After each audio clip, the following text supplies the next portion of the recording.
Hello there, traveler.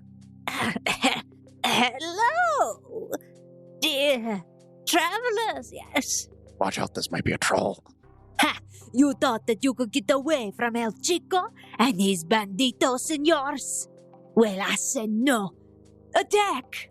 You feel as your body begins to lose consciousness as you take 7 points of damage. Keep Cece safe. All right. So if this dice He's not doesn't stabilized. equal a 10 or higher, Oh no. this is the end of Finavir.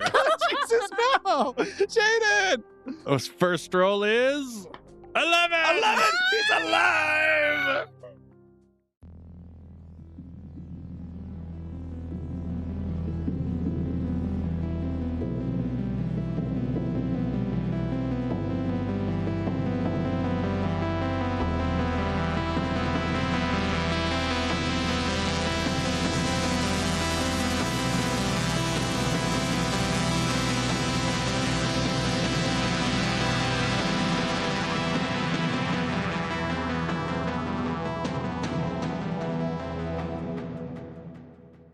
Hello there, foundlings, and welcome back to another episode of the Gate Chronicles. This is Season 1, Episode 41. Honestly, maybe I just need to call this Chronicle or like a chapter of the Chronicle. Maybe I'll start doing that from now on. I don't know. Anyway, my name is Emily. I'm your game master and host for this series and also this episode. And today, as always, I am joined by... Me, Quentin, your Charles Smoot for this episode, who is a 57-year-old biology teacher born and raised in upstate New York, currently pleasantly pleased by his ability to sever people and mantids alike indisputably, completely in half. And I'm Jaden, who plays Finavir Avir, a bard who is finally recovered from his not dying. I would like to do some more not dying. Things were really, really close last episode. We almost had to roll a new character. Yeah, I was about to say, do I need to do like the recap with Finavir almost died? No, we all know that. I think everyone knows that. This is like the start of the Charles Dickens. It's like, Finavir almost died. You can understand the rest of this story until you know Finavir almost died. Exactly. Well, anyway, I'm going to get us started. The party teamed up with Vaeolin to take on a C-ranked quest to deliver some goods to a buyer in Senai. After having just left the secret base of Lamb's Respite, you all quickly encountered one of the many issues that plague delivery quests: bandits. El Chico returned, and with a vengeance, it seems. However, he and his banditos were no match for the more experienced party. As one of my players has been saying, he just kind of finds people and somehow convinces them to throw away their lives. Well, although life and limb were risked, the cargo was secured. And right now, you guys are all kind of still outside of the bridge. You guys have a little bit of time before we'll move on from this, but it's after the combat. You've kind of sat down for a little bit, cleaned yourselves off. Some of you actually ended up going down towards the river and washing off the blood that is somehow coated all of you, because Charles Smoot decided that hacking people into pieces is an appropriate pastime. It is nothing if not effective. Yes, well, there are bodies on the bridge of human and insect alike. Huntsman wasn't impressed with my rat. I guess maybe I'll just bring him a giant mantis head. Smoot would go and attempt to collect one of the mantids' heads, as well as, if no one else has already done it, attempt to move the remains of said bodies and take whatever possessions they had, seeing as they will no longer have need for them. Okay, so you want to loot the bodies and also harvest from the creature. And Finavir? Finavir would also be somewhat focused on the bodies. Finn's not in great shape. He would ask for some help to try to move them off the side of the road to give them somewhat of a burial. Although there are enemies, life should be respected. There were 3 bodies of bandits. 4 escaped? Mm-hmm. Definitely the rogue, definitely the one that's probably still under that bridge, and El Chico at least. Yeah. And I think one other that was with El Chico. But would we have seen them when we were down at the river? Roll a perception. With a total impressive 9, Charles Smoot was presumably oblivious, more preoccupied by all of the blood and gore which lay on him and his sword. All right.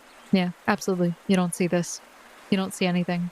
except for a very nice, peaceful, serene river where there does happen to be now a red stream kind of going down the water. Hopefully, Charles Smoot finds more on the bodies than he did under the bridge. There's something that is actually more pressing than looting that Finn would immediately try to tend to. Okay. Namely, his and Farron's grievous wounds. I will offer to split my remaining ability of healing with her. That is all right. I can take care of myself. You need to heal yourself all the way, though. Are you sure? Yeah, absolutely. I can sit down and come up with a potion relatively quickly. I was honestly planning on doing that later today, but I guess I can do it now. Well, if you need to use the cart, you're more than welcome to. No, don't worry about it. And she pats on her side this small satchel, which seems to be a box of some sort. I have all of my equipment here with me. Really? You can make potions with... Do you have, like, a mortar and pestle and everything? Yes, smaller than the usual size that I would use at my father's shop, but it is what I have right now. I can't make anything too fancy. It's still very impressive. I better tend to these before they open up too bad. And I'll spend all of my remaining magic, which is 3 level 1 spells. Okay. But that's all I got. All right. I'll find some plants nearby to use as a material component. Yes, as you cast your spell, focusing on the life-giving components of the plants, you absorb their longevity, which isn't very much for a plant, but you manage to heal your wounds. I wonder if you get more healing bonuses if instead of sacrificing a plant to cast your healing spell, you sacrifice like a human. It's a larger creature. I have also always wondered if I stab myself a little, if that would count. I don't think No, that's because how that works. it is an exchange. You are taking something from something else. But to answer the question, yes. For larger and more powerful spells, bigger components such as medium-sized creatures could be needed. Ooh, nearly max rolls, full heals me in 2 level 1 spells. Okay. Well, Vaeolin joins you, Charles Smoot, down at the river and is cleaning off his clothes. After all, he has been bitten on his shoulder by the mantis, and you guys make a little bit of small talk, although it's still relatively awkward. Some fancy footwork you had there. Yes, I could say the same about you. If only everyone in the party was so, combat inclined. Yes, well, I did note that your group seems to be lacking in combat skills, so to speak. Most of them are youngsters. They're inexperienced. Hopefully they'll pick up on a few things as time goes by. Yes, of course they are. If they truly wanted to, they could pick up some training in Senai. We may. We'll see how things go. And with that, Charles Smoot would probably end his small talk and attend to the bodies. So you walk off and make your way up onto the bridge and start pilfering through the bodies. But you're not necessarily looting the mantids, you are actually harvesting their parts. So I would need a survival or a healing roll. So tell me what you're rolling first. I mean, I'll just do the bodies first, I suppose. All right. Smoot get them all? I'll let you have one if you want. Smoot is up on the bridge. You see that he has walked over and he's currently rifling through some of the bodies. On one of the riders, you find what appears to be a yellow sort of liquid in a vial, a potion of sorts, but you're not exactly sure what it is. You manage to scrape up one of the throwing axes that was thrown as well. It is a standard throwing axe. It's not worth very much. No, not particularly. It's kind of chipped after dinking into the stone of the bridge. And then I would roll survival on the two mantids, seeing as Smoot would be the only one who's probably relatively proficient in harvesting monster parts or creature parts. Okay. 28 survival on the first one. And I'm assuming I'm going to have to also roll for the second mantis. And then a 29 for the second one, so... You walk over and you take your trophies without any hesitation. Taking your bastard sword, you swing down and lop off both of their heads, which fall to the ground in a massive heap, followed by the squirting of blood. It's kind of purple in color. Hey, Ben, give me a hand over here. You want to go check that last body? Sure. Could you, help me get them off the bridge afterwards? No, I suppose, yeah, I can throw them over the side. Finavir, you go in and start rifling through one of the men's pockets. Your hand comes across something glass-like in texture, and as you pull it out, you see it is a vial with a purplish-colored liquid in it. And as you're looking at it, you swear that you see what looks like a screaming face inside, but it quickly disappears. Any character can identify a potion with a perception roll, provided the way it works is you put your finger in the top of the potion and then you taste it and wait for symptoms. Sure, if you want to try it, you can. Minor effect of an instant death potion. That's a 24 for Finn. Okay. You uncork this vial and you take a little bit on your finger and you put it in your mouth. Let me clarify though. So you can't identify a potion with just a perception. You can, though, determine the nature of the liquid using that method. Oh, I'll be satisfied with a hint. Okay. I mean, screaming face is already a hint, so I feel like I'm pushing it. As you taste this potion, you feel as though you could do anything. Honestly, jumping off this bridge, not a problem. Also, Finavir, as you have already rifled through their things, you also managed to pick up what appears to be a nice ring that somebody had potentially pilfered off of another person. It looks relatively valuable with a ruby stone set in it. Does it have anything like any kind of imprints on it, or is it fairly plain? It has on the inner band, it says, "To my beloved." To my beloved. But there's nothing else on it to indicate who the owner could have been. But hey, it's yours now. Yes, it is. Charles Smoot, you also continue pilfering through the bodies, although you were dragging off some of the mantis heads earlier. Your eye was caught by a small sachet that was sticking out from the pouch in someone's shirt. You open it up and you see that it has another set of precious-looking stones. Oh, shiny rocks. They do look to be valuable, and from the last time that you've sold gemstones, you know, hey, this is better than carrying around coins at times. Very true. Yeah, Charles will gladly pick them up. What color are they? What type of gemstones do they look like? Should I roll like a knowledge nature? Yeah, sure, that's fine. A total 27.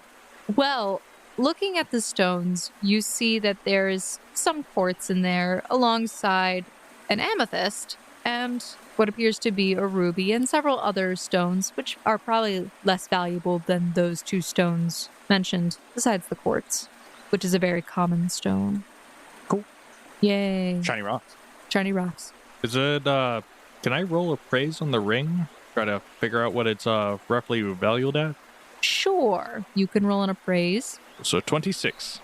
The ring you would estimate to probably be worth around maybe 300 to 500 silver, depending on who you sell it to.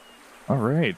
We'll keep that in mind. You hold it ransom for who it belongs to, because then it also has sentimental value. It does appear, and also just for reference, so the stone is red and probably a ruby. The band itself appears to be plated in gold. Ooh. Is this the first gold that Finavir has seen? Not the first that he's seen, because David did show him a coin.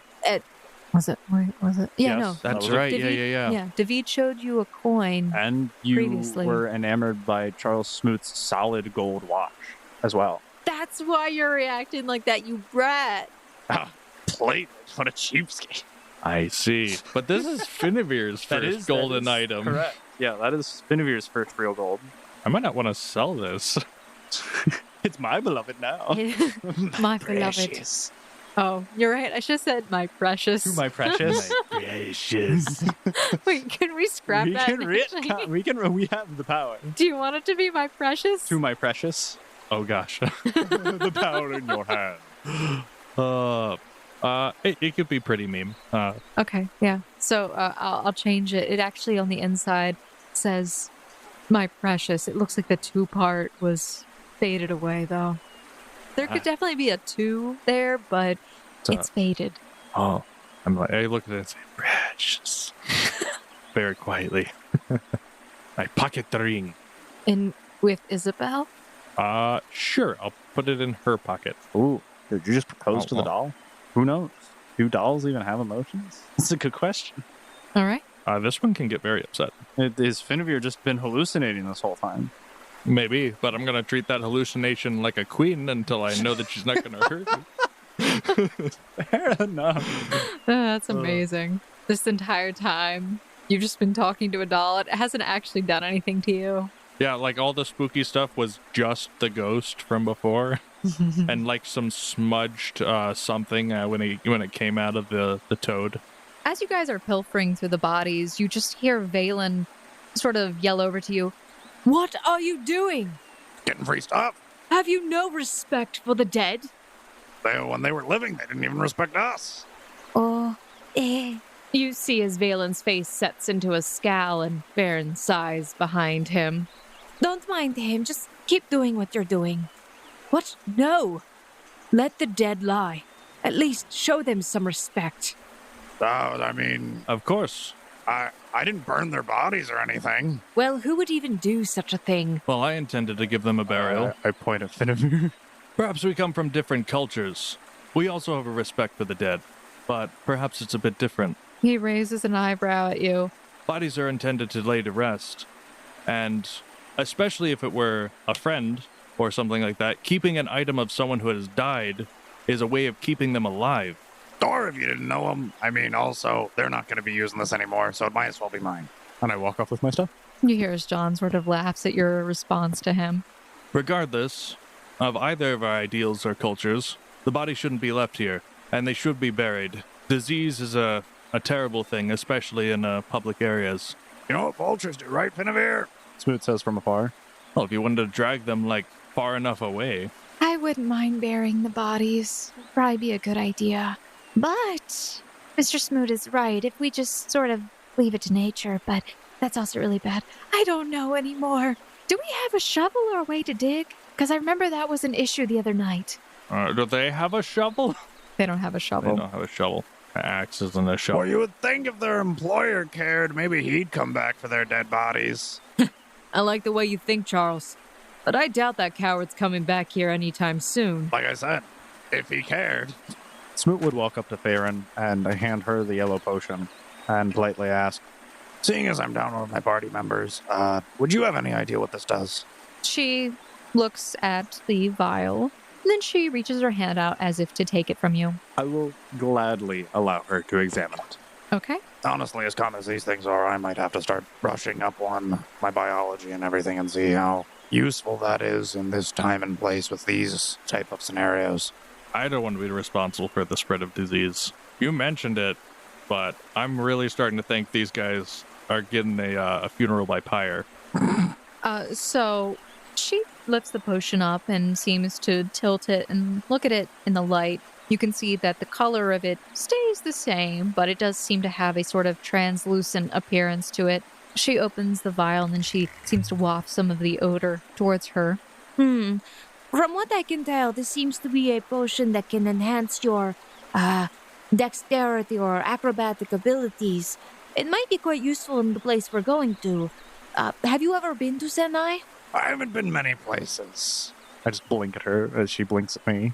You just hear Kelsey in the background sort of laughing, kind of more loudly than she was anticipating. I'm sorry. That really wasn't insane. Well, at least someone laughed. Inside jokes.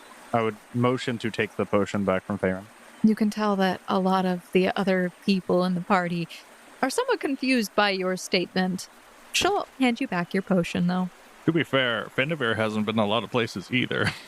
As you prepare to do whatever you're doing with the bodies, what are you attempting to do at this point? Well, unless someone can convince him otherwise, the only thing he can think of to prevent the spread of disease would be funeral by fire.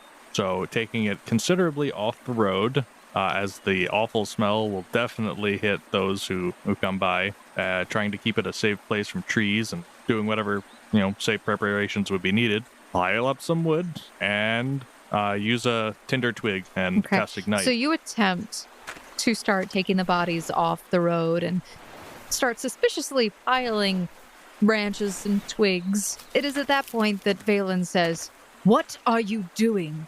In respect of those who died and also those who choose to live, I am trying to prevent the spread of disease while also giving a peaceful burial. Have you lost your mind? Are you a maniac that you would burn bodies in broad daylight? In Rayland, nonetheless. Perhaps you can enlighten me how you do things in your culture. Unless there are absolutely extenuating circumstances, they should be buried. Then I suppose it can't be helped. Finn will start digging with his hands. So, Finnever, you start digging with your hands. And you do this for a while. Does anybody else, namely the only other player here at the table, help him, or are you, Oh, Charles Smoot's fatigued after being in a barbarian rage. He's taking a nap in the wagon. Okay. Hey, kid. You hear John say as you're digging.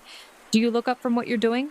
Yeah, of course I do. You see that John is currently leaning up against what appears to be the side of the bridge. You're a good distance away, but not too far off because you didn't have as much help moving them away. Mm-hmm. But he's sort of smirking. Listen, I'm only gonna say this once. For your sake, don't waste your time. I think I can see where he's coming from. How long does it look like it'll take me to do this? Like, how far do I think I'll be inconveniencing the party? It could take you several hours to be able to bury the bodies, especially if the only thing you're digging with is your hands. But if you had other people helping you, it might take a little bit less time, but still a good amount of hours just to dig up the hole. I suppose it can't be helped. Was Vaeolin just watching me dig? No, he seemed to go off a short distance, and he's actually currently in the brush looking for maybe a stick or something. Does it look like everyone's ready to go? Charles Smoot is asleep. He's taking a nap. Finn will try to get as far as he can until it looks like everyone's waiting on him. Okay. Well, as you continue to dig, you just hear as John continues to speak. Listen, I'm not telling you to give up on your morality or something like that. I'm just saying, in this world, it's kill or be killed. To say it's anything else is a foolish sentiment that will get you killed. And this whole thing you're doing, it's just leaving you vulnerable. I can see why you would think that, because it's true, and life will put you in those situations. But all the same, if I'm going to look at myself in the mirror 10, 15 years from now, hopefully sitting on a giant pile of money in a successful business, I gotta be happy with the person that got me there. And I feel like this is what I need to do to be that person. He sort of smirks at you. Vaeolin comes over and he starts digging. And again, John just says, Funny you should say that, because I don't think you'll be around in 10 or 15 years with the way you're going. You can't afford mercy. Mercy is only a gift that the strong can afford. And you aren't strong. Really, none of you are. So save yourself the time and the heartache. Let go of mercy until you can afford that toll.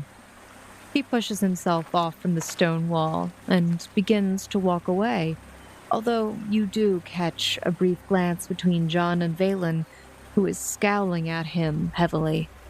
By the time the rest of the group is finished eating and ready to head out, you manage to dig a very shallow grave. The girls pitched in to help for a bit, but the threat of becoming filthy discouraged their prolonged aid. Oh, a shallow grave is what we can afford. That's. Although your rest is relatively brief, it leaves you feeling with enough energy to push on for several more hours. You all pick up your things, prepare the wagon, and begin traveling once again. And according to Vaeolin, the checkpoint from the bridge is about a day and a half away.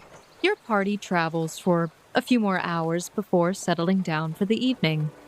So for the next day and a half, you guys are traveling, and the way is mostly clear. It is a nice ride along a well-trodden path. You actually come across some other wagons and people that are moving along, some resting on the side of the road. Finnever, you do have the opportunity to ask Farron to check your potion. Oh, yeah, no, I'm definitely asking Farron. I get along with her better, and I'm pretty sure she knows her stuff better than Mr. Oh, both Mr. I'm so high levels. She has no idea. I'm not exactly sure, but I'd want probably to take a better look at it at my father's shop. I think it's some sort of poison, so I'd be careful about putting it in your mouth. I'm like, oh, yes, but of course. About late afternoon on your 12th day of traveling, which is 2 days from the bridge, the early morning brings with it a cold front as you begin to hear the wind whipping through the grass and branches of the nearby trees. The weather has been slowly growing cooler, but this is the coldest day that you have all experienced yet. It's relatively cold, and as I said, it is overcast and windy, and it feels like it's cutting right through you. Do you guys happen to have any cloaks or warmer gear on you? I don't believe so, no. At least not for Charles Smooth. Okay, well, throughout this day of travel, because of the cool weather and wind, unless your character is wearing appropriate attire like a cloak or something, which I don't think Kelsey, David, or even you, Charles, have on you, you'll need to roll a fortitude save to avoid being fatigued when you reach the end of this traveling day. Could I wrap myself in the pelt from the ram? We have, quote, 100 pounds of wool. Mm-hmm. You do have 100 pounds of wool. We could take shifts in the cart of people who get to stay in a place where they can be warm. I have 2 medium-sized creatures worth of pelt. Finavir can also warm 1 pound of material at a time with prestidigitation. Okay. So if we did that on the wool on the inside or anything that anyone piles around, we could keep one person warm on a rotation. Okay. I would just give Kelsey one of the pelts, and I'll just roll a survival check. She looks at the pelt, which still has blood on it. Yeah, I would rather freeze. I would rather be cold. I mean, at least it's not freezing. It's more like a nice, cool fall day where I wish I had my winter parka. So what if you just flipped the pelt inside out so it wasn't touching you? No. Okay, I mean, you do you. Finavir carries 2 blankets on him, and he will use prestidigitation to warm one and give it to Kelsey. Okay. What are you using to warm it? Originally, it was come up that it was a stone, reflecting the idea of the heat stones in Core Pathfinder. So yes, you rub your hands together with a stone in between, and you feel as the heat from the stone is transferred over to the blanket. However, you feel as the stone begins to crumble away into a light powdery dust. Charles Smoot will unload his fat rumpus and begin walking next to Cerulean. The wagon slows down a little bit. You guys finally come upon the first checkpoint. A long stone wall curves around the hillside, guiding you towards the gate, which is enshrined by 2 stone towers on either side. Several other groups of travelers wait in a line, which moves slowly as 2 guards at the front assess their cargo, and a third seems to collect some small objects before returning them to their owners. So, what do we do here? Baron, you've made this trip before, right? She looks at Vaeolin, and they kind of give each other a glance. Or at very least have been at a similar checkpoint. Yes, I've been through this checkpoint before. Oh, what are we in for? You are... hopefully nothing. Are you in trouble? No, I just don't know what the screening process is like. This is a lot more strict than the place I come from. Oh, I'm sorry. I misunderstood. Usually when people are in jail, they might ask, what are you in for? And stuff like that. I suppose Not you're that correct. I've been in jail before. I'm just... Not at all. I've been grounded before, but never jailed. John speaks up. From the rumors I've heard, Raylan's increased their security at their checkpoints recently. Probably need to show some sort of identification. So like some form of identification to the secret badges count? To an extent, yes, they do. But everyone here has identification, correct? No. No. That is a big old no. Aggressively, no.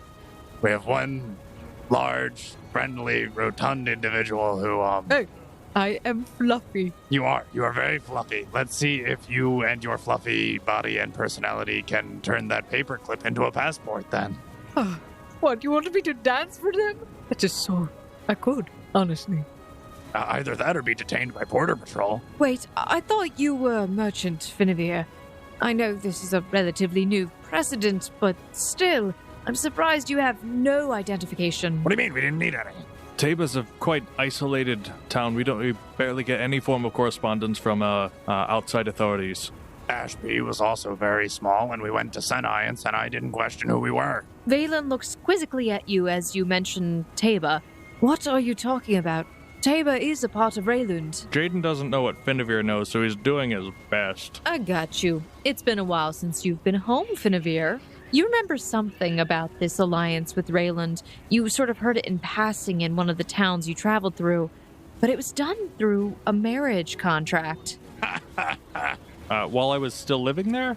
Nothing like that ever happened while you were still there.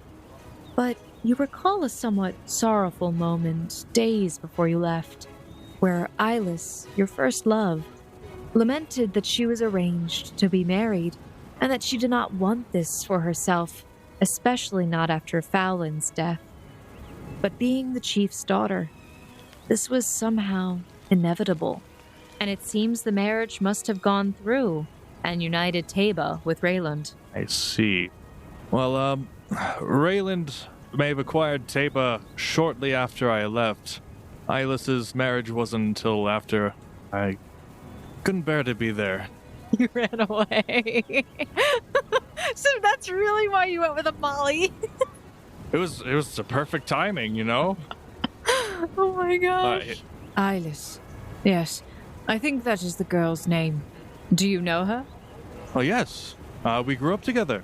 Ah, how foolish of me. It is a small backwater town. Finn's ready to take things on the cheek. It's not here to be offended. So yeah, if what I'm hearing's correct, do you really think a small backwater town that was recently acquired would really be up to code, per se? He sighs and shakes his head. Oh, dear. I don't know what we're going to do with this. All right.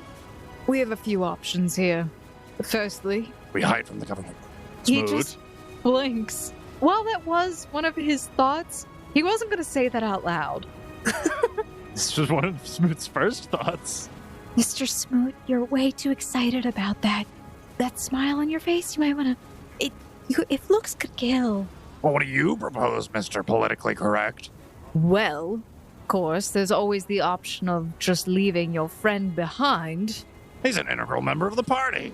You know, there are times when I just feel I should have just stayed behind. But I am the heart of this party. Everyone knows it. Or the other options we have are, as Charles said, is to, of course, avoid the authorities and go around, which will take us a bit longer. But we would not have to worry about the first checkpoint, just the last one. What? Why are there two checkpoints? If you made it past the first one, clearly you have identification. Oh, 2, you say? No. There are 3. So then why is the middle one fine, but not the last one? I'm so lost. All right, geography lesson. Then he kind of claps his hands. There are 2 main entry points into Raylund.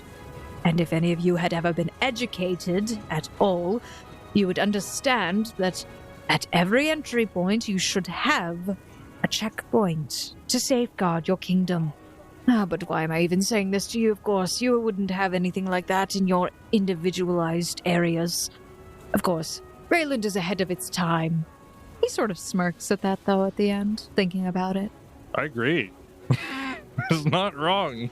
Well, isn't there anything for, like, refugees or asylum? Like, what if you just don't have paperwork and you show up? What do they do? You pay a large fee. You have to come from money. What kind of fee are we talking here? Because if you don't know who I am, my name is David, and I have a paperclip. And he will use it. I don't know exactly what a paperclip is, but I will say the fee is exorbitant. Only the wealthiest merchant families have been able to afford the tolls. What if he was... There's no easy way to say this, but those who lie to fellow businessmen are scum, but those who leave behind their party members are worse than scum. So, I can use Alter Other to make him look like anyone, given that we have enough time sitting in line for me to make a sketch of them, whoever it is that we're trying to disguise him as. If we can try to, oh yes, certainly, you must have heard of this person. Also, what does, like, documentation generally look like? Can't we just, like, write one up? I'm not in charge of the gate, so I'm not sure what it looks like exactly. It seemed like a wealth of information before. Typically, if you don't have your regular travel documents, you can present a family emblem or seal. Wait, that's a good point then. Then how did you get through here if you just became a seeker and you wouldn't have had a seeker badge to get through? What identification did you use? None of your business, and I have no need for it. Oh, then David doesn't either. This is great. They just let people through without identification? No, that's not what I meant. He sort of regrets speaking out. Well, what do you mean you don't need identification then? Well, Obviously, he comes from money. Well, if he comes from money, can't money get a +1? Oh, Just say David's with you. Because he is part of your party. You're escorting him. I don't know what to tell you. he is not technically part of the party if he is not in the guild. He doesn't need to be part. No, we're escorting him. He's your +1. There is no +1s in this quest. I beg to differ. I mean, David's right here. The paperwork that we received does not indicate having a +1, and he pulls out a sheet of parchment, which it does seem to have some documentation regarding your quest on it, sort of like a declarations paper. David's the cargo. Does it specify what the cargo is? do we get to learn Vaeolin's last name? All it specifies is that we are transporting cargo, but it does not specify what is in it, just the number of crates and... David, get in the box. What? I mean, you're our cargo. I don't understand the confusion here. Hold on a second. I have an idea. I just gave you an idea. No, better idea. Well, what do you mean, better idea? Wait. I like this box idea. I really like this box idea. I mean, the drug cartels used to stuff drugs in car tires and then roll them across the border. I'm starting to become more concerned about how long she's been around you guys. Cece, you might need to talk about a few things Let's here. just crack open one of these boxes, take whatever's in it, out of it. That's our personal belongings. Put David in a box. He's the cargo. Bada bing, bada boom. Ladies, gentlemen, if it's really that big of a deal, do you want me to take care of it? I am taking care of it. My plan is genius. It is foolproof. It No, is foolproof. I like it a lot. And John, you said you would not assist us with our quest. Sir John. He tilts his head at that. No, he's right. I did say I wouldn't interfere. I'll just watch from back here. I understand. However, However, if you did have an answer, perhaps in a method of letting us still stand on our own feet, while also, I would say, you could help us out, and I could reimburse you. Name your price. He smirks a little, looking thoughtfully off to the side. I doubt you could afford my price. Listen, it's already been a struggle to not interfere in your business, seeing how you all are struggling on your own. But, as your friend here, Charles, said, I'll keep to my business. You keep to yours. And I think my plan's pretty solid. Come on, David. and Charles Smoot's already going. He's like trying to crack open this crate with his dagger. You're trying to open the crate? Yep. Okay. Roll strength. That is one of my better stats. Everyone else currently is kind of like arguing over all of this. 21 for Charles Smoot. As everyone else is sort of conversing and just at this point arguing over what to do about Davi, you just hear this loud wooden cracking sound as the largest crate is opened. Although very obvious to the eye that Davi would probably not fit in it, Charles Smoot persists nonetheless and opens the crate. And as you open, you see that inside there appears to be a cloth that is wrapped around a strange-looking object. I picked the object up. It feels extremely light for the size. And as you pick it up, you feel a very familiar texture kind of underneath of the cloth. Charles Smoot peeks at it. It looks like it's a large meteorite. Oh, he did know the value. Okay, that's fine. Charles Smoot will. How big is this box, by the way? Could it fit any of us? Maybe Kelsey or Cece. Okay, cool. I look at Kelsey. Kelsey, get in the box. No, I'm not getting in the box. Well, David can't fit. Wait, can I get in the box? Yeah, sure, Cece, you can get in the box. Absolutely not. There. Well, what safer place is for her than this box? She would have total cover. There are no air holes on the box. Oh, okay. What do you mean the lid's not on the box? There's just so much going on right now. Look, he uses some magical wumbo jumbo.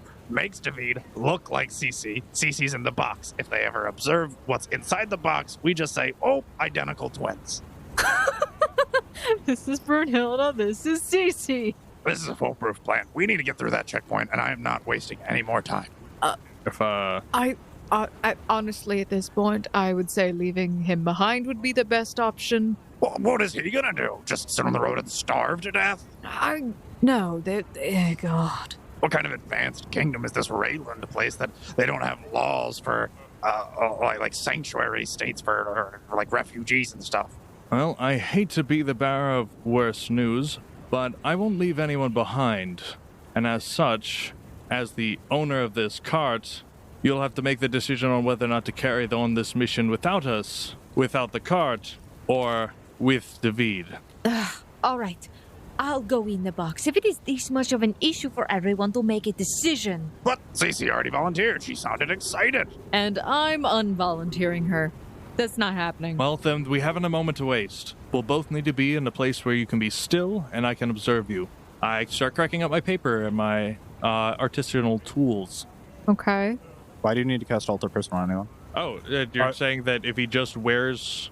Brunhilde's or Faerun's necklace, does it have an image identification on it to compare and contrast? They're kind of magic. Let's test this. So the magic-y number that's on it, does anything happen with that or anything noticeable if I take off my necklace and we put it on David? No, not that you can tell. Cool. Faerun, give David your necklace. Faerun, get in the box. You'll be we're shipping an exotic beauty to some wealthy merchant. Farron kind of blushes at that. And she actually seems a little bit... She's like, you know, I'm really starting to like this idea of being an exotic beauty. I don't know. What do you think, Vaeolin? Am I exotic? No. I will assist Faerun in getting into the box. I'll take her necklace and I'll throw it over to David. But wait, what if I need to come up for air? Wait, aren't we at the back of this line? Just poke a hole in it. Doesn't matter. It was carrying a rock. What did you do with it? I just set it in the back corner of the wagon. All right, we won't talk about this to anyone, right? Unless you want to talk about how you're an exotic beauty being purchased by a wealthy merchant. Or if we want to show off to the guards and you can be tantalizing or something. If they ask questions. We have to have a cover story figured out. Smooth. Looking at the outfit that she's wearing, it would not be as convincing as you would hope, but it is a possibility. All right. Good luck, everyone. Hope I don't die. And she goes inside the box. I hop out of the wagon and I begin to walk next to Cerulean. And we proceed forward to the checkpoint. Wait, Charles. He stops you before you hop out. Why would you be walking like that? That looks suspicious. What do you mean? Because I'm fat. I don't understand the question. If I sit on that wagon, the wagon is slowed down. My mount is a baby, so I walk. If anyone questions me, that's the answer I give them. All right, how about this? I can take one of the lighter ones and they can ride on my mount with me. Preferably not the gentleman, as that would...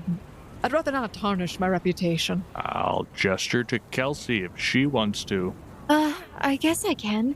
I haven't ridden one of these yet, so that's fine. Benavir would like to accidentally spill a small droplet of his cologne somewhere in the wagon. Okay. The idea is if we get sucker punched with a dog, it would be a distracting smell. You have cologne? Wow. I do, but not much. So, with Kelsey now riding on the Aquinthian with Vaeolin, Kelsey appearing to actually enjoy riding on top of this creature because she's petting it, you guys ride up to this gate. It takes actually about an hour for you to get there at the front. I would have opened the lid of the crate so that Faerun could breathe while we're going up there, just making small talk with her. She looks kind of pale. Are we almost there yet? Yeah, I'll close the crate when we get close. Okay. I can breathe again. Just remember, you're an exotic beauty. Exotic? But by the time you guys reach the front and Charles Smoot puts the lid back on the box, you see at the front there are 3 sentries. They appear to be outfitted in relatively typical gear for someone of their station, consisting of a simple breastplate over top of a deep blue gambeson, and they appear to be armed with swords and spears. At the tops of the 2 towers on either side, there also appear to be a few guards on lookout, dressed similarly, but they seem to be armed with crossbows, and one or two has a long bow on them. It is at this point that one of the guards barks an order to you. Halt, sirs. State your business. Getting to the other side of the gate. I'll need more information than that, sir. I will also need identification from each of you, as well as your declaration of goods. In addition, please provide your place of origin. We are seekers looking to complete our mission of transporting cargo for a merchant. I see, so transporting cargo. Please have your identification ready as we come around. One of the other guards is actually walking around with what appears to be a parchment and quill. And the guard that addressed you is approaching each of you. And he seems to be reaching out for your identification and waiting for your answers. Charles Smoot will gladly hand him his secret emblem, giving him his name, Charles Smoot, and his location of air quote residence would be Lamb's Respite. Okay. He approaches over to Kelsey and Vaeolin, who are on their Quinthian. Kelsey gives her name. I'm Kelsey Kissinger, and I'm from Lamb's Respite. And here's my badge. She hands it over. Vaeolin does similar, but also seems to pass a piece of parchment along and says, Vaeolin Grey. The guard seems momentarily surprised before smiling and handing back over his emblem and piece of paper. Good day to you, sir. Wait, we didn't get his residence. Come on, we have a long trek ahead of us. Yeah, but paperwork is important. I mean, I'm just trying to follow the rules. Mr. Smoot. No, sir. That is unnecessary. He seems to awkwardly bow and then stops himself and then turns back towards the wagon. He then approaches to Finavir. Finavir Avir, residence, Taba. I show him my identification as the secret emblem. A Taban. Not many of your folk come through here. He seems to mumble before he moves on. He walks over to the side of the wagon where David is sitting. Name, place of origin, purpose already identified. Sir? He just pauses. Farron! Where did you say you were from again? I am from Lamb's Respite. Yes, that is it. Last name, sir. Just look at the back of the secret emblem. He sort of is fumbling with the secret emblem in his hand, but he does not know how to use it. Didn't it have our names etched on the back? It's arcane. It's a marking, but he didn't learn how to use one because you guys got those. Remember, he didn't get the Seeker badge. He had the Initiate's emblem, which anybody could steal from you if they wanted to. They could have killed you for it. It wouldn't have mattered. Finavir will try it. He'll kind of turn his body away, kind of like an impatient type look. He'll grab some wire and string it between his pinky and thumb. That's a lot of movement, so I'm going to need you to do a sleight of hand if you're trying to be discreet about it. Oh. What? Has David said anything yet? David is currently looking around at the emblem until... He's mute, sir. He already spoke, though. He said... Did he? Yeah. When? He said Lamb's Respite. Oh, dang He had to pause about the name. My name is Farron. And then the guard was like, last name, sir. Okay, fair enough. All right. So, as a few moments pass and Finavir is attempting to get out his copper wire, there's a slight sound. Lucier. The guard is now looking around, confused. What was that? I said Lucier. Lucia, yes. And he passes the badge off to the guard. Come on, Smoot, Farron. We have a long trip ahead of us. Just give the man what he needs. He was kind of roughed up by those bandits back there. You saw him get kicked in the horse by the head. You see as the guard seems to stare at the back of the badge, and then a glowing sort of light seems to shimmer from it. What did you say your last name was again? Lucier. I did not ask you, sir. I asked him. Roll a perception check. Sure. What if you're pronouncing it wrong? Natural 20 plus 14, 34. You see that the guard is reaching for his sword on his side. Lucierne! There's an N. Lucierne? You hear a voice again say, Lucian! Yes, I'm sorry about that. I'm sorry. I don't know why I get so confused when my friend says my name wrong. He does it all the time. I am foreign. I was not born here. I am now from Lamb's Respite. Yes. It's a pronunciation issue. It happens all the time. All the time. All the time. But at this point, the guard draws a sword and points towards the crate. Who's in there? It's cargo. Yeah, we have a list. We were never specified. You can check the manifest. Vaeolin, you have the quest, right? Apologies, but I'm going to have to ask you to open your crate. Too many people trying to sneak in here recently. Yeah, that's the cargo. What? Oh, you didn't know? Oh, let me crack this bad boy open. Smooth's so proud about this. Behold, an exotic beauty from a faraway land. And I cracked the box open. Farron awkwardly stands up. Ta-da! She doesn't speak very well, but she was purchased by one of the wealthy merchant families, presumably. I'm going to need you to roll a bluff. That's very bad for me. Does the bard want to say anything? Don't know enough. And unless you say something, my total bluff's 10. What would be an appropriate bribe? I don't think That's what the bard is thinking. I don't think bribing military officials generally goes well. No. Lying, however, can go very well. What was your total? Oh, only 10. The guard is eyeing you all very suspiciously and points his sword towards you, although he seems to hesitantly look back towards Vaeolin with a questioning glance. Oh, God. All right, fine. I bought her and I'm bringing her back into Rayland. Yes. Are you happy now? We were trying to keep this discreet. I mean, even the quest guide didn't even give us a manifest of the cargo we were carrying. It was supposed to be a very, very hush-hush transaction.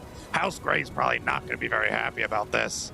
Dear God, please. I'm asking that this information not leave here. I'm sure some sort of arrangement can be worked out. The guard looks at the other one that is near him, and then he shoos him away. Of course, my lord. Anything else? Let me just finish up my business here, and then you may move on. My lady, you may... slave girl, return to the box. I don't know what to say here. Banish, you majestic beauty. La, she does this. And I cover the box back with the lid. She's very obedient. God! You can tell he's holding back a laugh. And very expensive, so avert your eyes. I'm here they charge you just for looking at her. The guard then kind of calls back over the man that was writing everything down. He takes the paper that he had and crumples it, puts it in his pocket. Write it again. Sorry about that, my lord. And then he gestures for the man to follow, who is now scribbling furiously. But then the guard stops again, looks, checks. No, that part right there. Do not write that part. Erase. Scratch it out now. It takes them about 2 minutes to solidify what is on the form now. But they go over to John and Cece. Cece says, I'm Brunhilda. Runswitch. I died. Is that actually what's on her seeker pendant? No? What's on her seeker pendant? just Brunhilde. Okay. The guard nervously looks back and forth between Vaeolin and Cece. My dear, your name is not fully on this badge. You're going to need to get that corrected. But of course, we can overlook this for now. He looks at John. John Xavier de Leon. And John passes over an emblem, but it doesn't seem like it's a Seeker's emblem, but something a little different. All right. The guard turns back. Looks like everything is in order. I'm very sorry, my lord. And you may proceed through the gate. Welcome to the Kingdom of Raylund. We hope that you all enjoy your visit. And he sort of nervously bows and then walks back over to the gate. That signals for you to move on. And so we do. Continue on our journey. I had a better idea. A better idea? Yeah, it's too late. A better idea than continuing on our journey?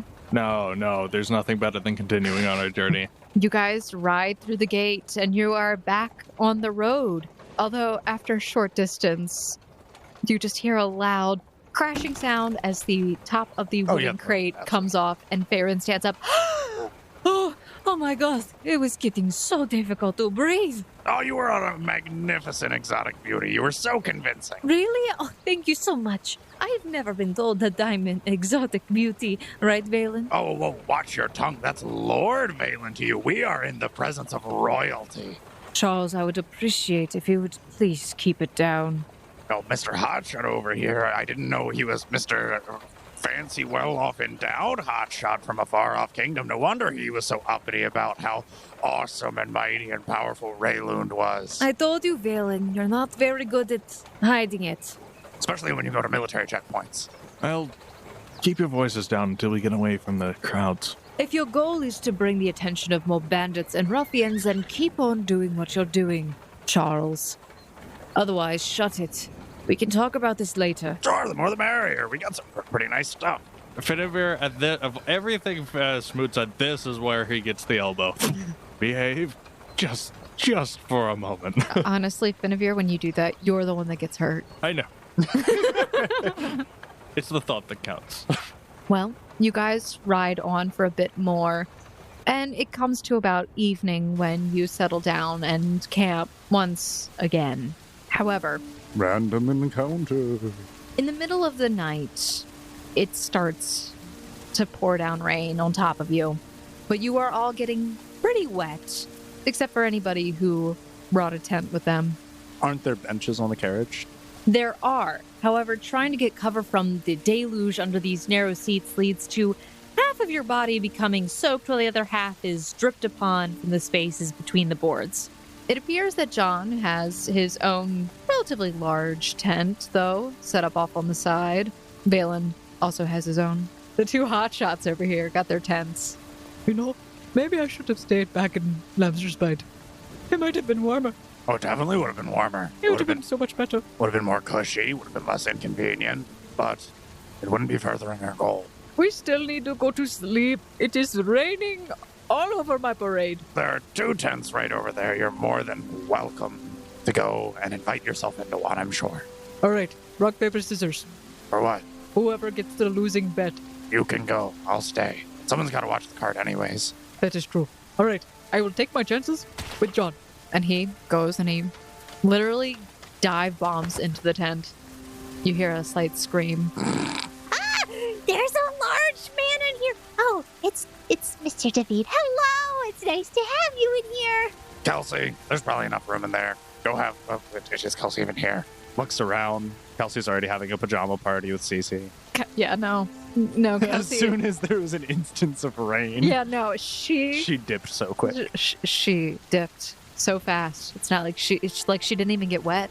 It was so fast.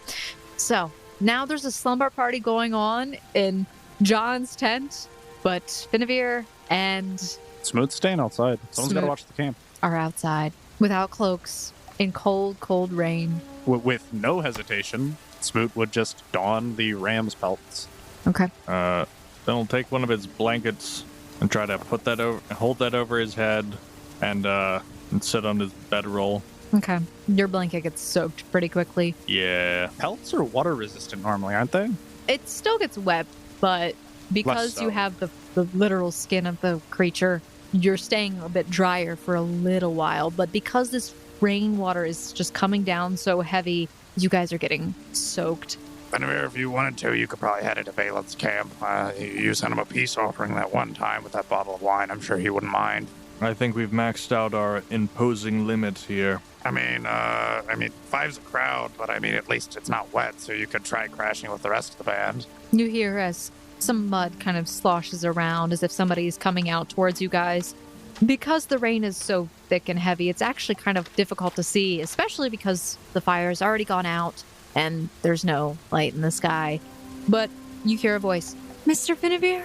Mr. Smoot? Are you guys okay? Well, it depends on your definition, but we're alive.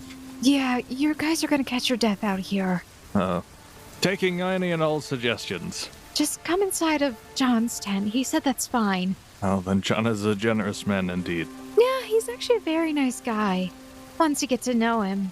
I don't even know what Mr. Smoot was worried about. But, Mr. Smoot, are you gonna stay out here all night? Well, who else is going to watch the camp? We can watch with our eyes inside of a tent where it's drier.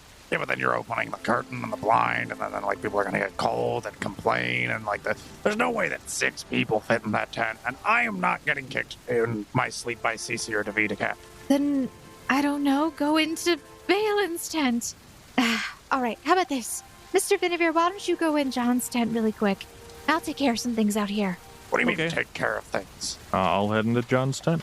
Kelsey watches after Finavir as he goes inside of the tent, and then looks back at Charles and puts her hands on her hips. Now you listen here, Mr. Smoot. What's the worst thing that can happen? It's water. You know that 70% of our bodies are made of water, right? Aren't you supposed to be a teacher of sorts? Indeed, I am. What about body temperatures? Yo, what about them? Give me 1 second. You just hear her march off in the mud, but she doesn't go back in the other direction. No. She goes over to Vaeolin's tent, and you just hear the whoosh sound of a tent flap being opened. Excuse me! We have a soaking wet man out here. There's a bit of a rustling sound until finally you just hear a, All right, Mr. Smoot. she comes back and the mud is sloshing again. Go to sleep. Inside, somewhere warm. I don't care where you go. Do other people care where I go? No. Okay, fine then. If it's an open invitation. Come on, Cerulean. You do hear that the Aquinthians are very much enjoying themselves as they're Why do horses get to enjoy themselves, but people don't? This is stupid. they're like snake horses. They like their skin Oh, wet. that's fair enough. They're like water snake horses, All right. actually.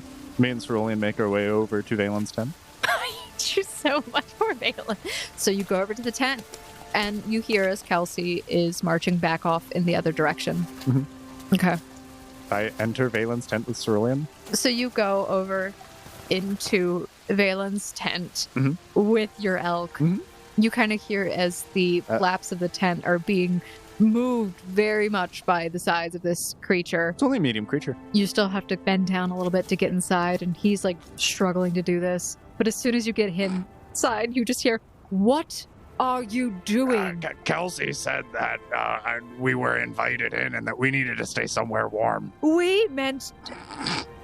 Oh, Charles, the we was not referring to your pet. And here she made me almost feel guilty for letting you sit out in the rain. I mean, you would understand about the royal wees here. I was not an English teacher. I was a science teacher. He pauses. Your teacher. Indeed, of higher education. Higher education. Education is education. Well, yes, but there's multiple degrees of education. Some people get educated when they're children, but some people go further beyond and, like, as they're going into adults, get a more refined education into specific fields. The specific field that I specialized in was science, specifically biology, which is like human anatomy, plants, growth. As you go on and list off your expertise, you kind of get a look around the area. It's very hard to see in here, but there is a dim, what appears to be like a lantern off to the side. You can see he seems to consider you for a moment. Very well, then keep your pet by the door. He's very obedient. Watch, Cerulean, stay. I once had 3 men try and drag this elk off, and he didn't budge an inch. Lovely.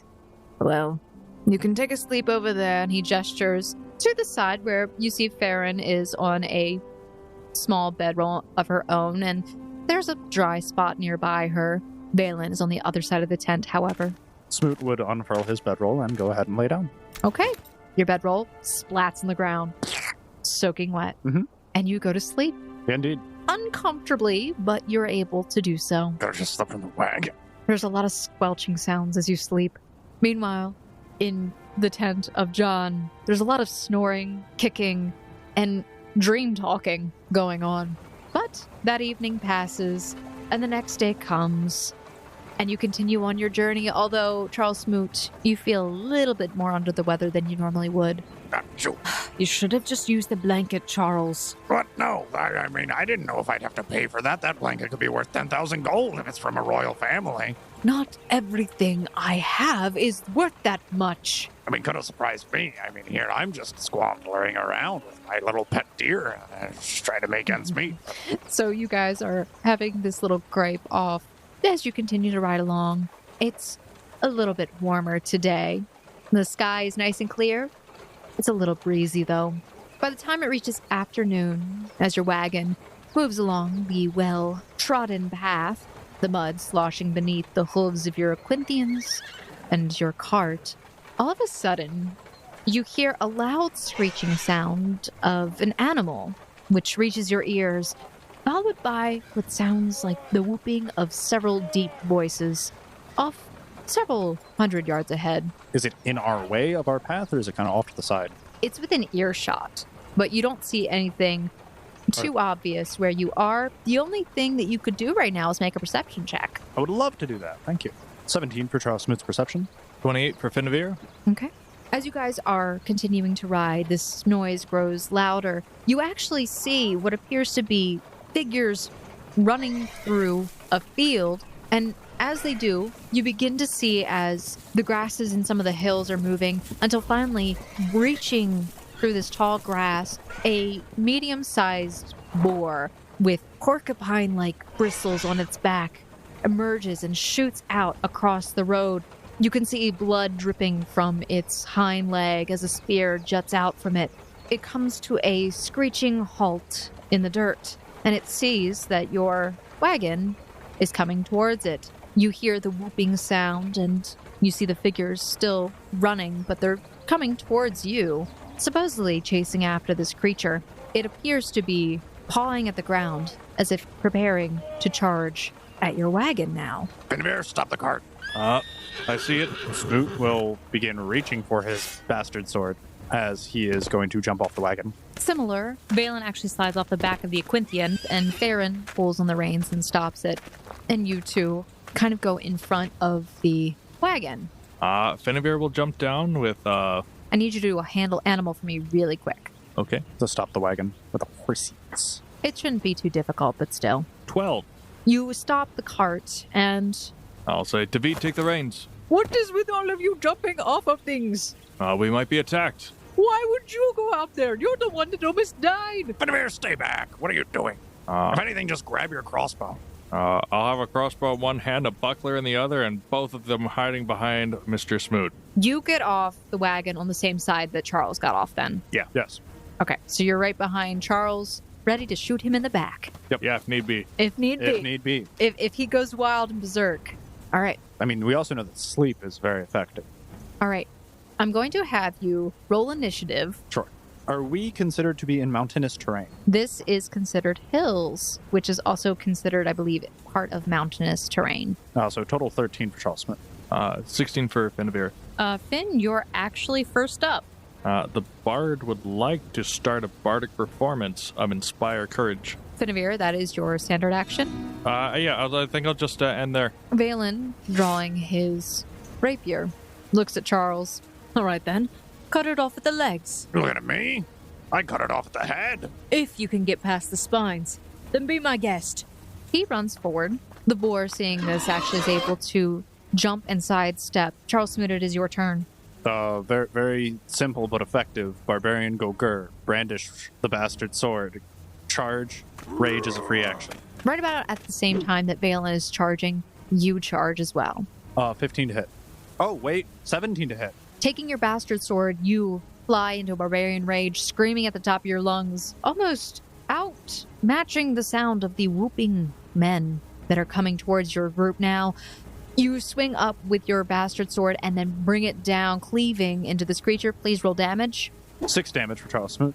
Okay. Charles Smoot, you bring down your bastard sword, and as you do, slashing against this boar, the boar stomps its hooves, and enraged, you feel as its tusks gore into you. You take 10 damage. However, as its bristles on its back kind of spring up, I need you to roll reflex. My worst saving throw. 18. Best roll. Hey. That's a good roll. Although the tusks are hitting against you, you manage to wrestle this thing away enough from your body that you do not get hit by its spines. Back to Finavir Veer. I imagine that the creature is being blocked quite a bit by people. Yes, Charles Smoot's body is completely in front of it rather than to the side of it, and Vaeolin is to the left side of the creature.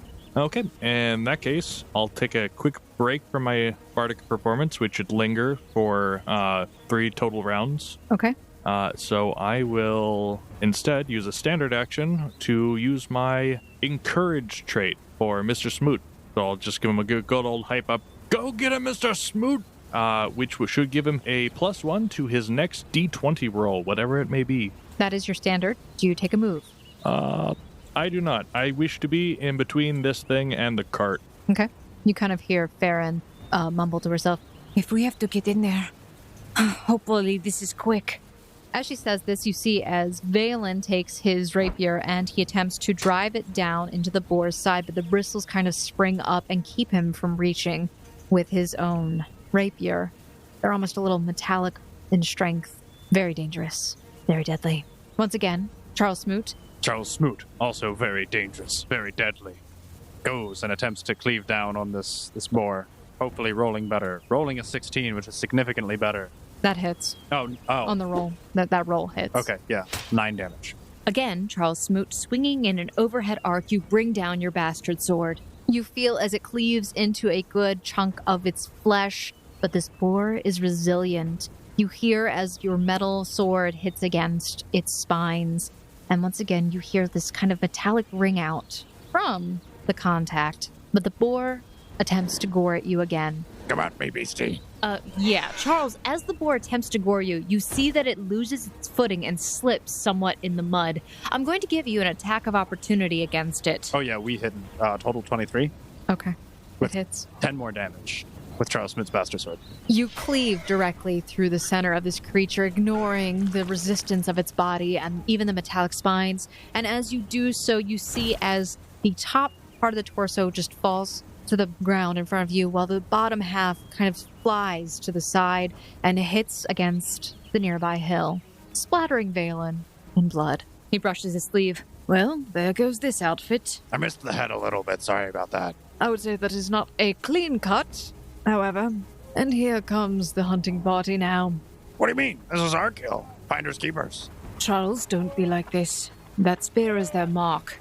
And as he says that, you see as a group of men decked out in a lot of gear come rushing forward. Oi, what you done there? Protected my cargo that your quarry almost destroyed after your reckless hunt failed miserably. You see as a large, brawny man, about Charles Smoot's height, steps forward. Sorry about that. All right then. So you're gonna hand over our beastie then? Well, seeing as it's so perfectly cut in half, you can have the back end, since we did all the front end's work. You just hear Vaeolin kind of mumble to you. Charles, this is not a good idea. We have the women to worry about. Does the other guy respond to me? You see as a wide and dark grin forms on this man's face. His hands seem to grip tighter against his brandished axe. He's itching for a fight. So, you think you're tough? You think you can keep our quarry? We could take something of yours in exchange then. You see as his eyes quickly glance past you. We want no trouble. We were only trying to pass through when this thing came across our path.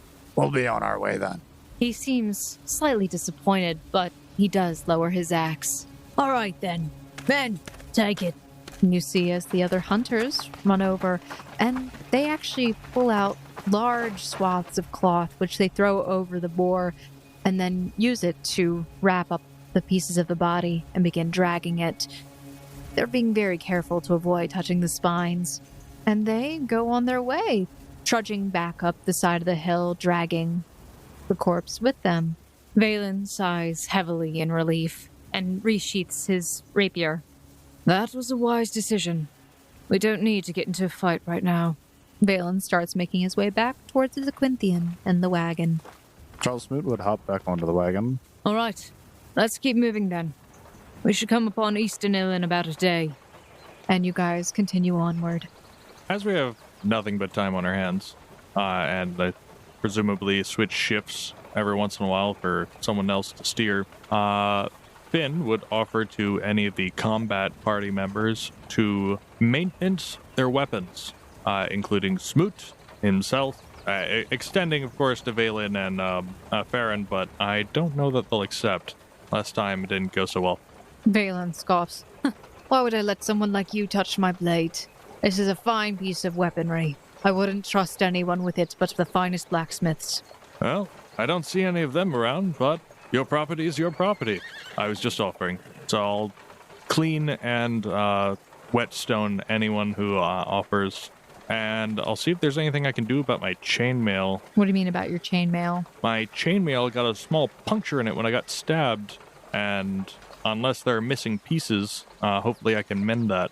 You would need to take that to an armorer to appropriately fix that, because there does appear to be a piece missing. When chainmail gets a hole in it, that means the piece broke off. You know, that does make sense. A few days after venturing away from the checkpoint, you make it into a nearby town, which is along the main road. You learn this place is called Eastonil. So what does this Easton Hill have for us? Sheep! There are sheep here. Eastonel is a lovely little town on the eastern side of Vaeolin, On an eastern hill? next to a hill. Eastonel. Jaden's eyes were like, I see. I'm comfortable with the west. That's closer to where I live. Okay. The further we get east, that's a little spooky, but I guess it can't be helped. You guys enter into this town, which appears to be very well developed, with buildings with wooden sides and daub on the walls. Very nice looking Tudor type of housing. You see that there are banners everywhere, and people are out in the streets walking about. There are paved roads. The mark of progress. A very well developed town indeed. In fact, you see that the banners that are hanging around the town appear to be of white, gold, and blue, with what appears to be a rampaging griffin as their emblem. Farron is very excited to be here, and she actually splits off from the party temporarily, and she seems to go and be doing some purchasing before you move on. This is a town where not much bad happens. Mostly good. Lots of trading. Speaking of lots of trading, Smoot would like to find himself a waterproof cloak, or at least water resistant. Okay. Charles Smoot, you're looking for a cloak. A traveler's cloak, probably. Indeed, a traveler's cloak. Preferably one of black or green. Something that would help him blend in as well. Finn's also sick of the rain and would also like to find himself a cloak, but he also is trying to see if he could also snag a tent. Preferably a Smoot and Finavir sized tent. And this is why I saved this in here under goods and services. Okay. So, just looking at the prices of how cloaks are. So, Charles Smoot, you are actually able to find a very nice woolen cloak that would be good for most weather and terrain, and it appears to be about 100 silver. And you find that it is actually a dark gray, but there is a muted kind of green embroidered in the lining, and it also has a hood. Charles Smoot sees this, wants this, but then realizes his coin purse does not allow this. What? Are you that broke? I bought a bastard sword and I had to pay for retraining. You had more because you sold your gems, I thought. No, I have written down the value of them, but I never sold them. You can trade. I was going to go to the butcher shop and see if anyone would be interested in 75 pounds of goat meat. Would you mind letting me handle the trades? Absolutely. Be my guest. Smoot will be the muscle and carry this around as Finavir goes and attempts to see what bargain he can strike us. Do you want to try to sell the wool as well? If they'll take it, sure. I guess we'll go around for a bit and see what prices we can get for the wool and the salted meat. Okay. It is salted because he had salt. So Yeah. 75 pounds of meat and 200 pounds of wool. Well, we probably went through some of it on the way here whenever we stopped with the fire. Yeah, that's why I deducted 5 pounds. You would get 97 silver coins for the meat in total. The wool, however, you are offered 100 silver pieces for the wool and skins. Okay, so I will, having no qualm with this, I will just give Finavir the 97 silver pieces and basically be like, here. Oh, dang. Here, you bartered for it. I probably would have gotten significantly less. I saw you were looking at the same cloak I was, so this buys the majority of it. Well, I may be interested in perhaps something a little more high fashion. Finavir, you actually do notice that there appears to be a man of similar build to you and also, let's just say, job description. He is walking around wearing what appears to be a very nice cloak, but it has very interesting designs on it. It's kind of like a patchwork quilt, except it's a patchwork cloak. Patchwork cloak. Mm-hmm. Does it look like he's peddling it or just wearing it? No, he's just wearing it. He's walking around. Does he also have a backpack? You said he was similar. He appears to be carrying around a lute. I'll see if I can get his attention. I'll try to think of a common song, like, Bing Sake or some such. What? I don't know. In a copyrighted universe, Bing Sake is a song that, quote, everyone knows. I was trying to think if there's something similar. Strum up the first part on my own bard, on my own loot to see if he picks it up. I'll start with, gather up all of the crew. Okay. So I'll you can roll a performance. Yeah. 29. Okay. You begin doing what? Are you playing your lute? Are you singing? I bring out the lute. The lute is basically just a little bit of distracting background, but the vocals is kind of what carries things, since my performance is auditory. Okay. But this is also kind of a diplomacy to kind of coax his attention to follow up, because I'll keep doing each line until he catches on. You begin playing this song, and I'll see if he recognizes it. Okay. Unfortunately, he does not. He turns around after hearing you play for a little bit, and he smiles, and you see that he's a dapper-looking younger gentleman with dark hair that is slicked back. And he smiles, and he actually claps along, and he tries to follow along, though, with your playing. And you both begin duetting. Although not necessarily doing the same song, he's following along. Oh, well, I can I'll just follow along with his. Okay, so you both are attempting to follow along, and it falls into a mess. Beautiful. I'll aid another. Well, good sir, it was nice to play with you. It's nice to meet you. Hi. Are you a bard? Yes, I am. Finavir Veer, and I'll extend my hand. Oh, it's so exciting. Hi, my name is Damien Blackwater. Have you been practicing long? Not very long. Honestly, I really just came to this town. Where are you from? I'm from much further west. Well, actually, I'm from Korath. Not familiar. So what brings you to a place like this? Well, Vaeolin's the place of opportunities, I've heard. Some would say. I hear they have a lot of information on how to get in the inn with the Merchants Guild. I've heard that as well. But I'm really here just to be an entertainer. How about yourself? Well, entertainment is my passion, but my heart's really set on being a merchant. For now, I'm sufficed with collecting information, and I'll pull out the Seeker emblem. This seems to be my best ticket so far. Oh, that's really cool. Wait, so you're a bard and you're a seeker? Never heard of such a thing. Well, I do tend to keep myself busy. Charles Smoot would probably have been in the area just watching these two. Honestly, he doesn't do most of the heavy lifting. Oh, yes. Most of the heavy lifting would be done by Mr. Charles Smoot. Charles, as you sort of speak up, he looks in your direction, and you just see his face kind of go white. I lumber on over there with my large bastard sword and place it on the ground. Hi. My name is Damien Blackwater. It's nice to meet you. Put her there. Name's Charles Smoot. You reach out your hand, and he reaches out his, very confused, not sure what to do, but he feels like this is the right thing. Your hand envelops his. He's not a very big man. He's not even really a man. He is young. He's starting to grow some hair on his chin, though. But you can tell he's kind of shaking as you shake his hand. I would like to spend a use of inspire courage To make him less fearful. Aha. Ideally. Well, it's much appreciated, sir. It's not helping much. I'm sorry. I've always been kind of a skittish one. Yeah, I don't have anything stronger than that. So you said you were here looking for information?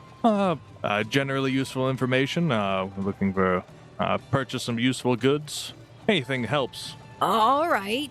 I mean, is there anything I can help you with? Seeing as I've kind of picked up one of your songs.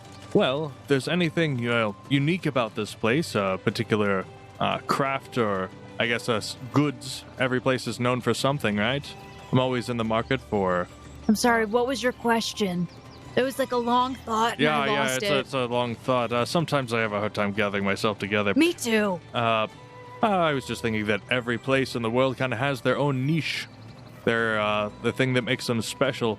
And generally, it's cheaper there than everywhere else. So I try to keep my eyes peeled. Aren't there like a lot of sheep around? There are a lot of sheep, similar to how Lamb's Respite had a lot of sheep. This place should be Lamb's Respite. Lamb's Respite had a lot of sheep. Well, I'm not really from here, so I don't know exactly the specialty. I actually just got here about 3 days ago. All right. And where did you say you were from? Cora. Yeah, I'm from Korath. My geography is pretty poor.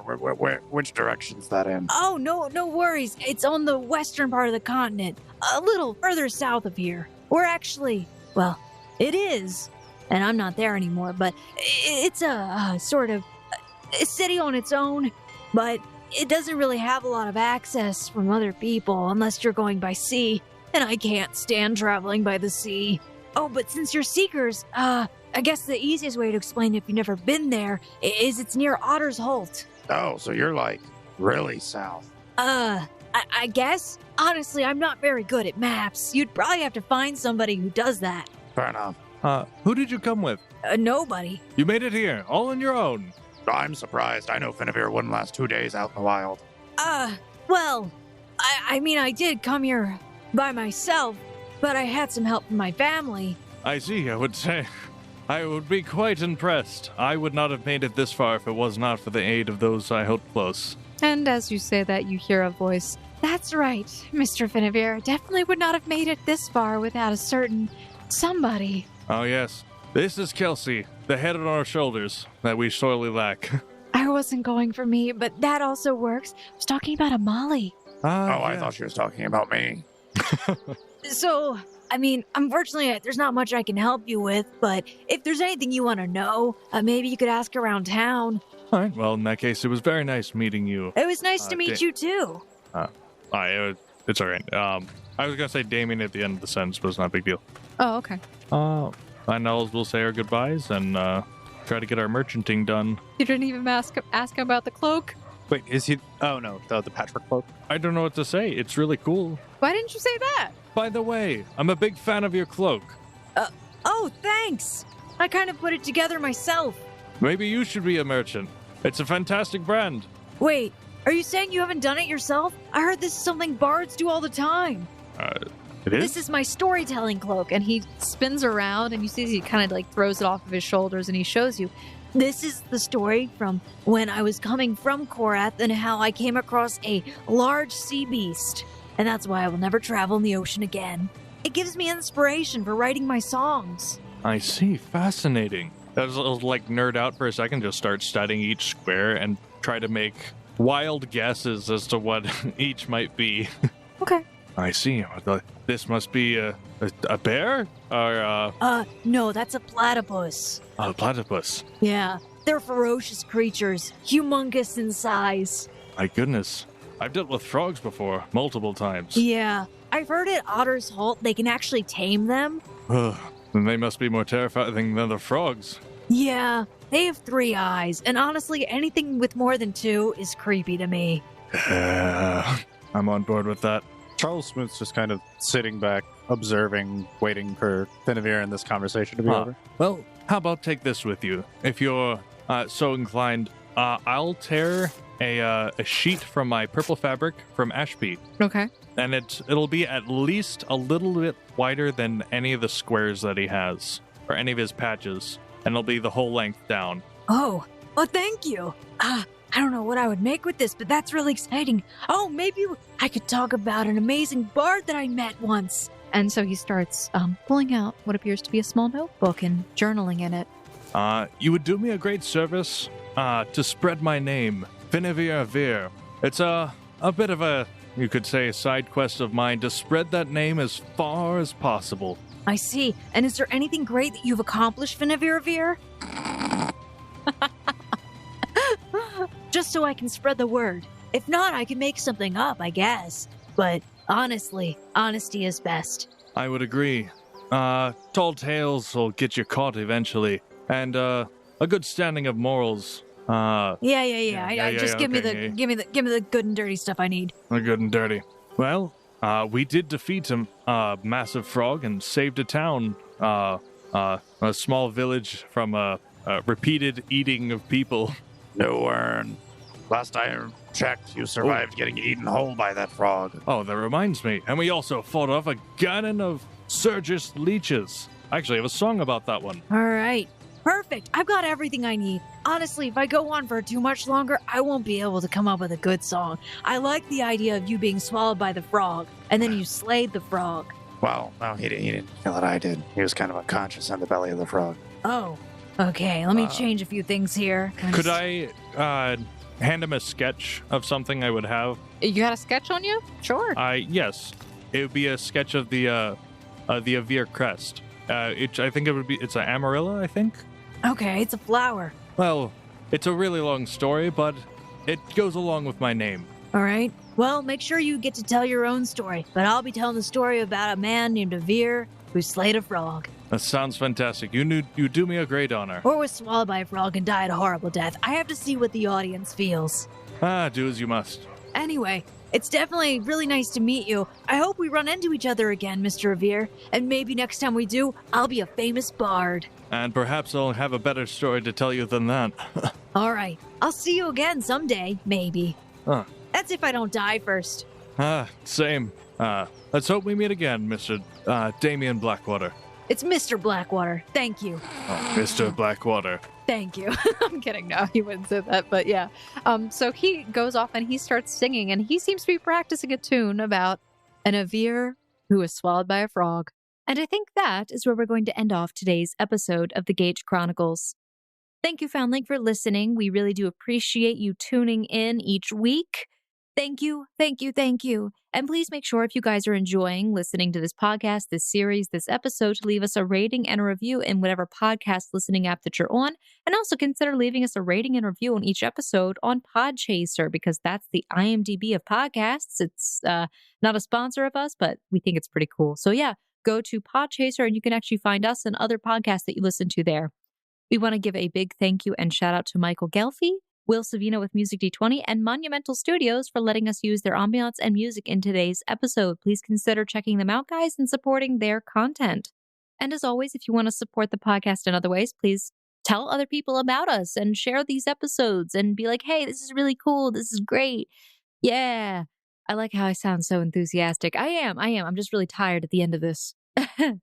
But you can also go to our website, missingroleplayerfound.com. That's missingrollplayerfound.com, and pick up some merchandise. We have hats, stickers, t-shirts, and more. Or you can donate to the podcast monthly through Patreon and get access to bonus content like early releases of episodes and world-building lore and GM notes, which I am putting up on our World Anvil. Some stuff is there and it is free to public use, but other stuff is definitely private, because one day this may be a book that I've been working on for years. Who knows? All right, Foundlings. I think that's it. Make sure you guys are following us on our social media accounts, Twitter and Instagram @RollFound, and join us in our Discord where we chat, we hang out, and we play games together. And that link is in the description below. So, Foundlings, we'll see you next week on the Gate Chronicles. Bye!